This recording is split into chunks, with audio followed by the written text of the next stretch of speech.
Barakatah Yahweh, Barakatah Yahushai, Barakatah Yahweh, Barakatah Yahushai, Barakatah Yahweh, Barakatah Yahushai, Call Elohim, Adonai Yahweh, Bashem Shah Malak Yahweh Shai, Bashem Rakadash, double honor to the apostles and the elders, great millstone, peace and salutations to hopeful elect, Habayah Shah Malak Dabadah, the house of King David, and to the confusion of faces that look like these heathen nations, but their identity goes back to Abraham, Isaac, and Jacob, the royal holy chosen seed line. Shalom.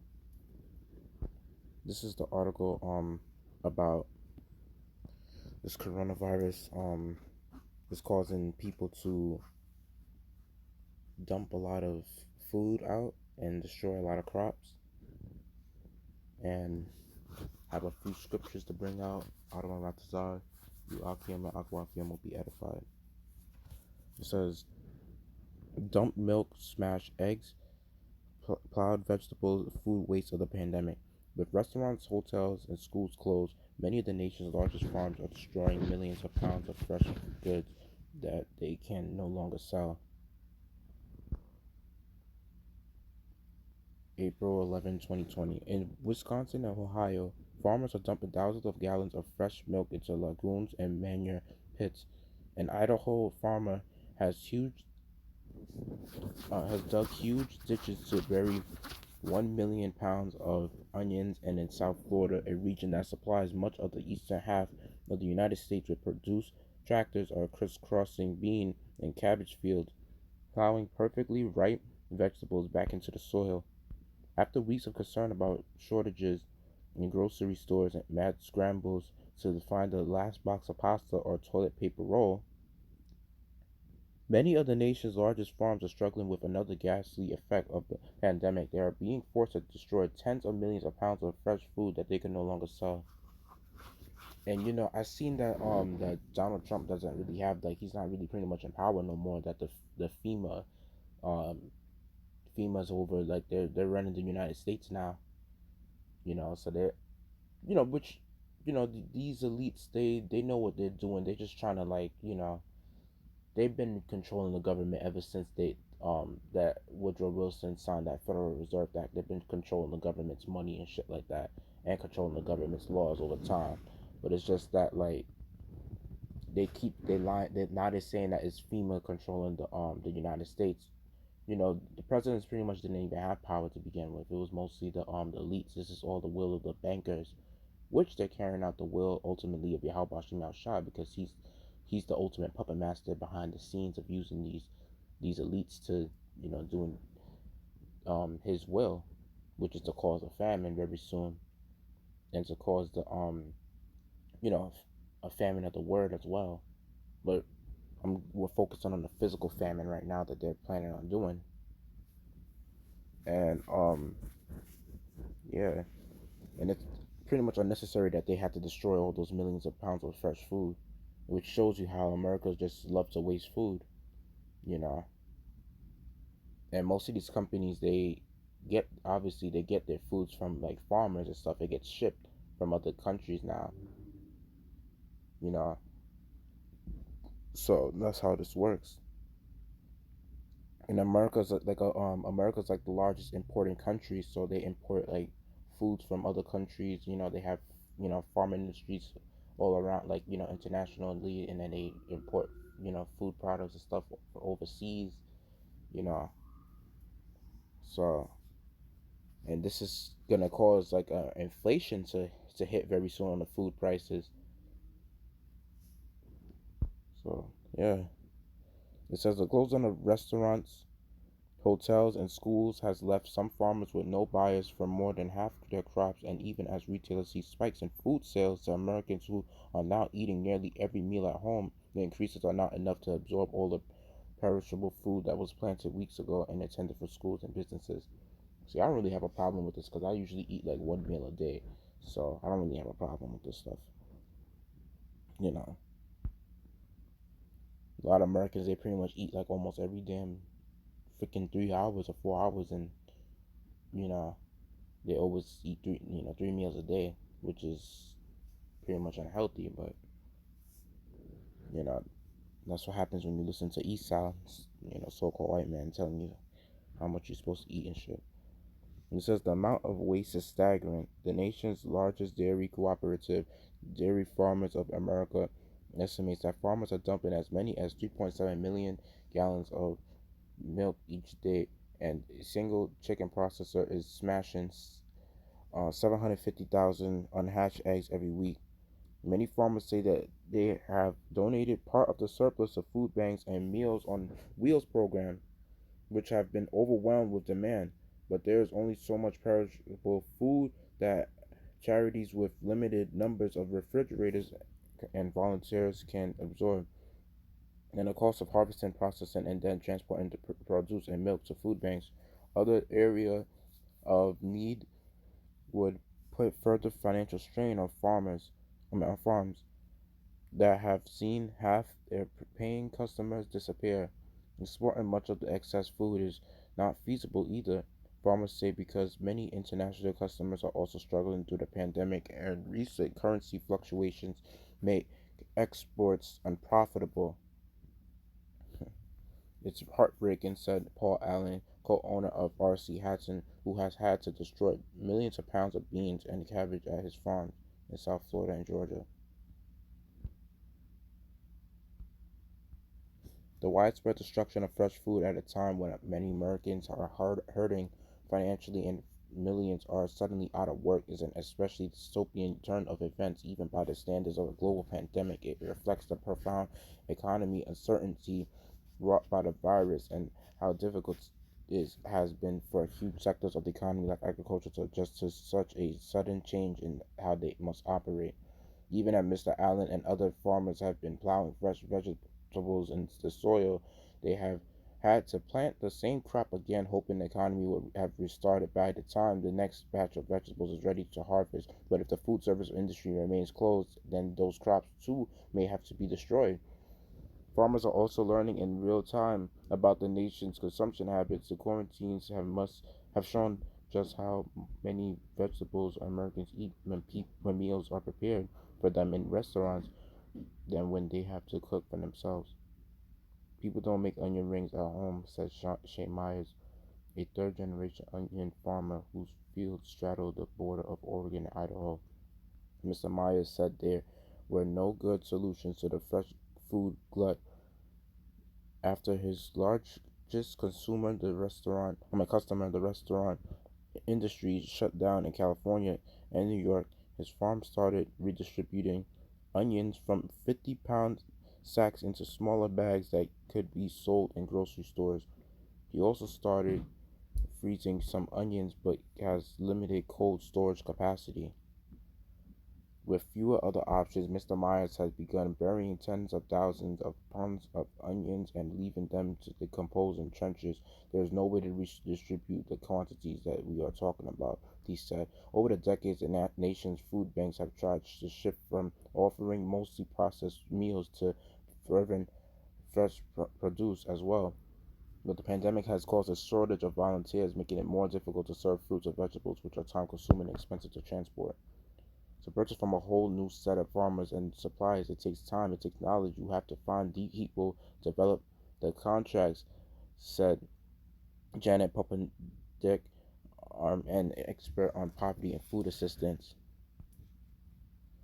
The waste has become especially severe in the dairy industry, where cows need to be milked multiple times a day, regardless of whether they are buyers. Major consumers of dairy, like public schools and coffee shops, have all but vanished, leaving milk processing plants with fewer customers at a time of year when cows produce milk at their fastest rate. About 5% of the country's milk supply is currently being dumped, and about is expected to double if the closures are extended over the next few months, according to the International Dairy Foods Association. Let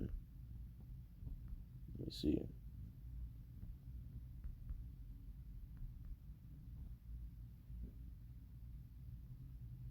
It says, but there are larger obstacles that prevent dairy products from being shifted neatly from food service customers to retailers. And many dairy processors, for example, the machinery is designed to package shredded cheese in large bags for restaurants or place milk in small cartons for schools rather than arrange their products in retail-friendly containers. So yeah, basically, you know, a lot of the yeah, a lot of the food is starting to go down now because of this coronavirus, and I was seeing videos of these things as well. Damn.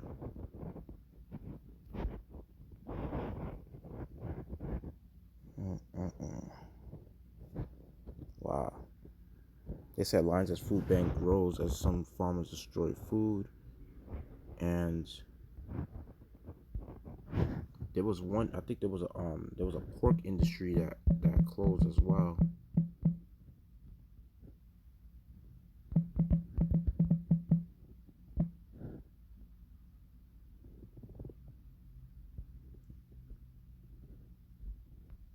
Yeah. Smithfield to close more pork plants over coronavirus pandemic. Top U.S. pork processor says employee at three facilities have tested positive. Smithfield said employees at the closed plants would be paid more for the next 2 weeks while the facilities are cleaning. Smithfield Food Incorporation said it will close two more pork processing plants because of the coronavirus pandemic, reducing meat supplies for grocery stores and deepening challenge for farmers. The top U.S. pork processor said it will close plants in Wisconsin and Missouri later this week after announcing Sunday the shutdown of its Sioux Falls plant. One of the industry's biggest, Smithfield said that employees at all three plants have tested positive for the coronavirus and that Missouri plant needed pork supplies from the South Dakota facility to operate. Our country is blessed with abundant livestock supplies, but our processing facilities are the bottleneck of our food chain, said Smithfield Chief Executive Kenneth Sullivan. For the security of our nation, I cannot understate how critical it is for our industry to continue to operate unabated. Since the art, since the start of the month, beef, chicken, and pork plants have closed across the country after hundreds of workers contracted the coronavirus and hundreds more stayed at home for fearing of catching it. The close quarters on meat processing lines have made some meat plant COVID-19 hotspots. Companies such as Smithfield, Tyson Food Incorporation, Cargill Incorporation, and JBS USA Holding Corporation have offered bonus pay to workers whilst trying to distance employees with staggered breaks and shift start times. In some cases, meat packers have placed barriers between line workers union and worker advocacy group have called on meat companies to do more. The Trump administration is increasingly worried about the coronavirus outbreaks at meat plants and have stressed addressing the concern this week. According to people familiar with the situation, there is a heightened worry about that the outbreak outbreaks and the spread of the virus among the meat processor workforce pose a risk to the U.S. food supply. One person familiar with the situation said on Wednesday, Agriculture Secretary Sonny Perdue noted that the virus has hit some food processing facilities, but sought to assure workers that their safety is in the mind and said employees need to follow CDC guidelines. He also addressed consumers. I want to assure you that the American food supply is strong, resilient, and Mr. Perdue said at a White House briefing alongside President Trump.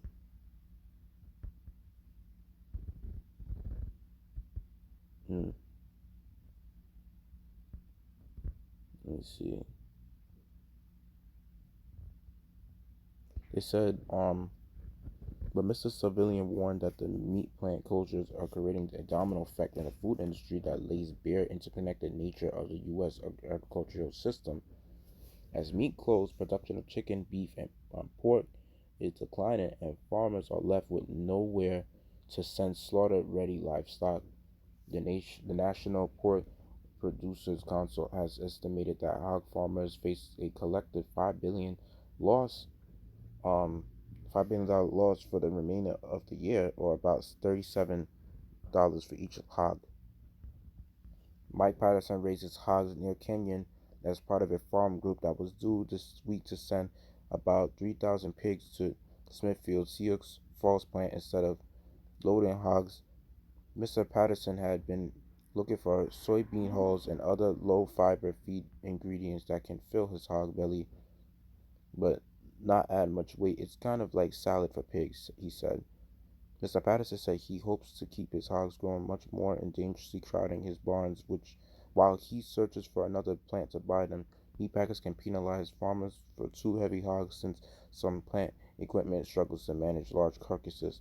Between the cost of continuing to feed pigs and delivering of the new piglets already scheduled, Mr. Patterson said some hog farmers are starting to talk about euthanizing hogs. It is stressful, there's no doubt, he said. So yeah, but we know that due to dietary laws that we're not supposed to eat what you call it, we're not supposed to eat like pigs, and we're not supposed to eat seafood either. Um, the only you know, I made a video about the dietary law and how we're supposed to like we could eat beef, chicken, and you know basically any animal on the clean list, but other animals that's on the dirty list, especially like pigs and those sea crustaceans, those are not supposed to you're not supposed to eat those things. And then it's like when you tell our people that they're too fucking ignorant to listen, and then you tell them that like that when you eat those things, when you eat those unclean foods, like especially those pigs, when you're eating pork, which is what America likes to advertise a lot. They always like to show like you know pork bacon, pork everything, pork chops and all that shit. They like to um you know they like to advertise people to get that, to buy that shit. And that shit is not even good for you because the pig is not even you're not even supposed to touch a pig. So how much more you're adding harm to your body just by eating it? People act like because they that these companies they act like because they clean the meat and all this shit, they act like parasites don't survive temperatures of like if they don't lay eggs on the inside these animals. And you know if you was basically to cut a piece of the meat and to put it through a microscope, you're obviously going to see that there's parasitic insects living inside that shit, and then they leave eggs too that can survive at temperatures. And it's said that those type of animals don't chew I think it said don't chew the cud before, something like that nature. But yeah, in eating those animals, it's like people are more likely to get a sickness, like like people suffer from gout and diseases and high blood pressure, diabetes, because they eating these type of um, unclean animals. And um, then there's also judgment from Yahweh Shem Yashar that's happening, because especially if you know the laws and it was told unto you and you didn't want to listen. So don't be surprised when you start getting a whole family of maggots eating you inside out, or eating your fucking eye inside out. That's fucking good for you. And I'ma laugh at if I see some shit like that happening, especially to people that I know that eat pork, and I've told them, you know, just like in that movie Hellraiser, when you see the maggots eating the people inside out. Yeah, shit like that's gonna happen. People don't want to follow dietary laws and stuff like that. So that's good for whoever doesn't follow the laws, especially if you known it. And it says in this one, as coronavirus threatens seafood economy, communities, fisheries find ways to stay afloat. In this March 13, 2020, file photo Isaac Nicole packs lobsters for shipment at the Lobster Company in Kennebunkport. The worldwide markets for live lobsters have been disrupted by the coronavirus, and members of the industry are concerned it could worsen if the outbreak lingers into the summer. China is one of the biggest importers of lobster in the world, and it isn't taking any shellfish right now as it seems to control the spread of coronavirus. Now you see, I thought America would be on the top, but of importing lobsters, because seafood and pork is really heavily pushed in this country, especially pork. You know, but you see now this coronavirus is causing all these industries to be, is really pulling down a lot of these industries, and Esau is doing it himself. The Most High is using Esau to close down his own companies. It's like he's using Esau to destroy himself, to cut off his nose, to spite his face. the so-called white man. That's what he's doing. That's what the Most High is doing to Esau, and it's beautiful because you know at least now people will have limited access to these abominable foods. But you know, I know food is defiled in general, but you know, that doesn't give you the right to eat, abominable, unclean foods. COVID-19 is having a significant impact on North America's seafood economy, which is more globalized than it has ever been. Fishers, however, are scrambling to respond, adapt, and share lessons with each other. Community supporters fisheries may be the ones most ready to weather this difficult time.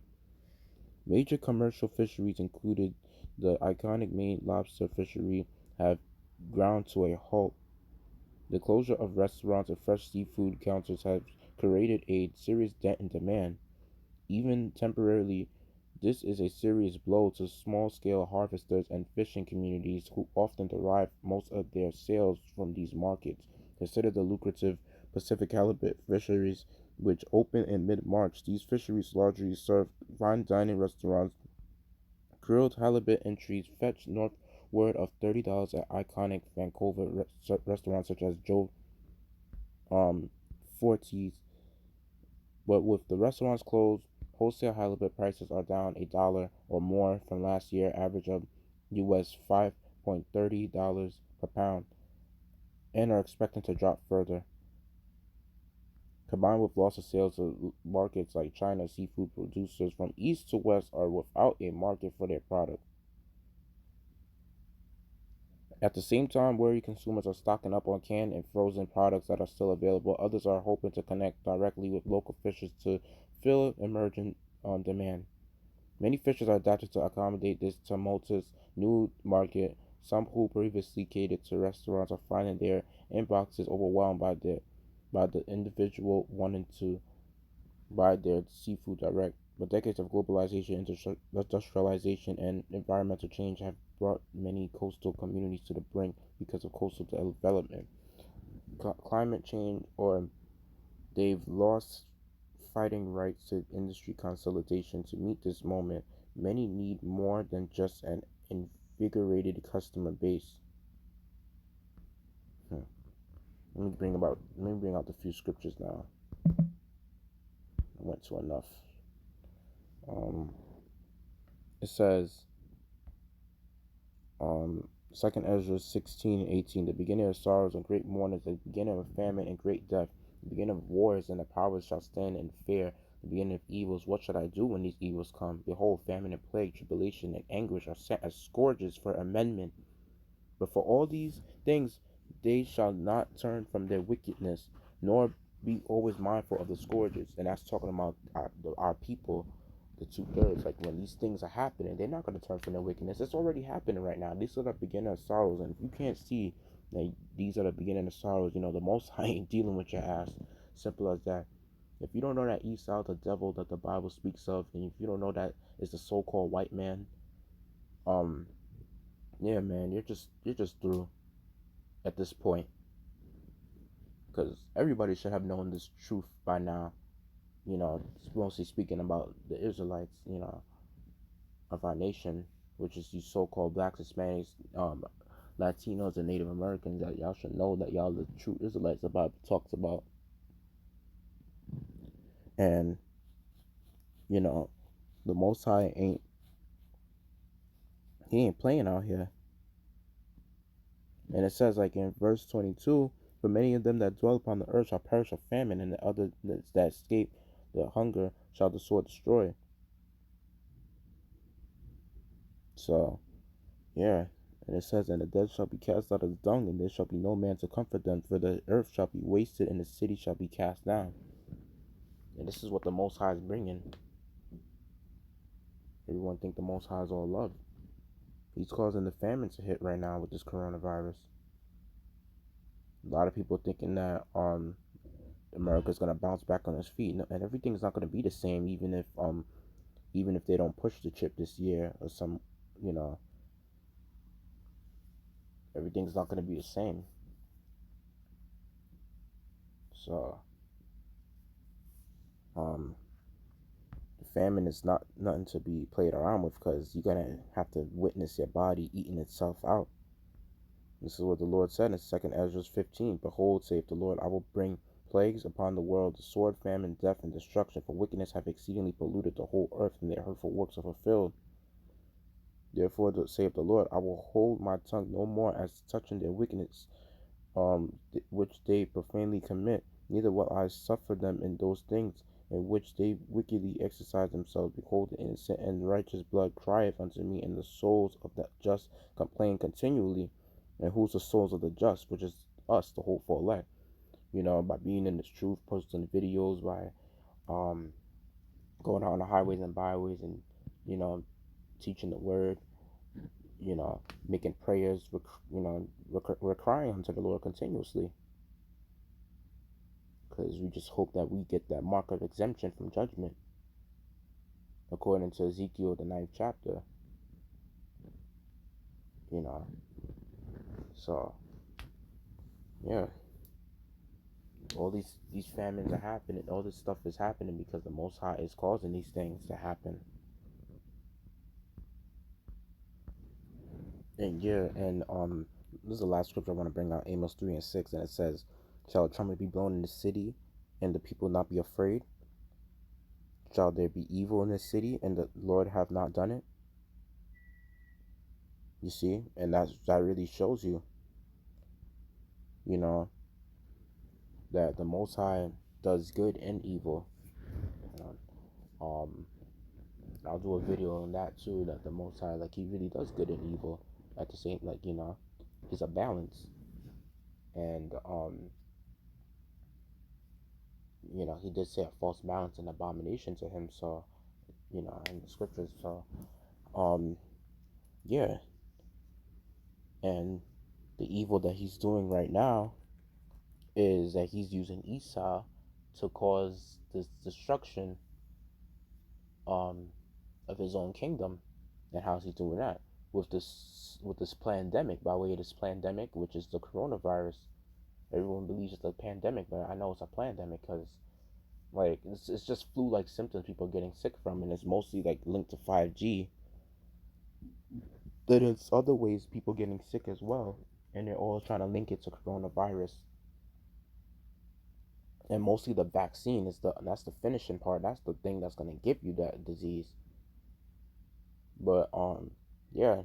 But since people want to still keep eating pork and seafood and stuff, all that shit getting closed down, and that stuff makes you sick too. Not following the dietary law makes you sick too, especially if you have heard about this and you still going to, you're not listening and not repenting from your wicked ways, because that's destroying your temple when you're eating those type of abominable foods. And for females, that's how their pussies stink, because they don't want to eat healthy. You know, all that shit goes through your pores, and that adds a stench to you when you're eating pork and seafood. And that's something a lot of these churches, that's something they do. Even this coronavirus closed down all these fucking harlot houses, these church, so-called churches. It's starting to close them down. You know, and even those people over there wearing face masks, which shows that they have no type of Holy Spirit. They have no type of what you call it. They have no type of faith, because a face mask ain't gonna protect you. Is a face mask gonna help you during a famine? Is a face mask gonna protect you from the Most High giving you a disease? It will fucking kill you any type of way, even through the face mask. You don't care. So yeah, you know. And to explain the scripture where it says, "Shall the trumpet be blown in the city, and the people not be afraid?" Um, well, the time when they see warnings on the news and shit like that, and they seeing like shit like this, everything getting closed down, yeah, people getting afraid. But when it's the brothers out here that been prophesying this since 2007 on YouTube, and they've been prophesying this way before in the 1960s. That's when the apostles started doing this. People weren't afraid. Everybody was thinking that the prophets are gonna still be out there forever. That's our people for you. And people are not really being afraid, but now everybody want to be afraid, and there's a certain amount of people that's even listening to the brothers of GMS now preaching out this word. And it says, "Shall there be evil in the city, and the Lord have not done it?" Which shows you that the Most High does evil as well. Everyone thinks that it's all Satan. Yeah, Satan does. Don't get me wrong. The Most High have left hand sided angels that does evil for him. Yeah, but it has to go through his will. It's all through his will. Satan goes before the Most High to ask him if he could do evil, and yeah, the Most High will say, "Yeah, go ahead," and then Satan will do it, and his left hand side angels will do it. So you know, just want to cut that misconception of that Christianity doctrine where it teaches that how um, people think that all evil is done only by Satan. No, the Most High has to allow it, and He does allow it in certain cases, but. Hope I made that lesson edifying. To give all glory, praises, honor to Adonai Yahweh, Bashem Shalom Malak Yahweh Shai, Bashem Garadash, double honors to the apostles and the elders, great millstone, peace, salutations, the hopeful elect. Yahweh Bashem Ashai, Shalak Rayam, Adawam Yam, Wa Abad Babal, Shalom.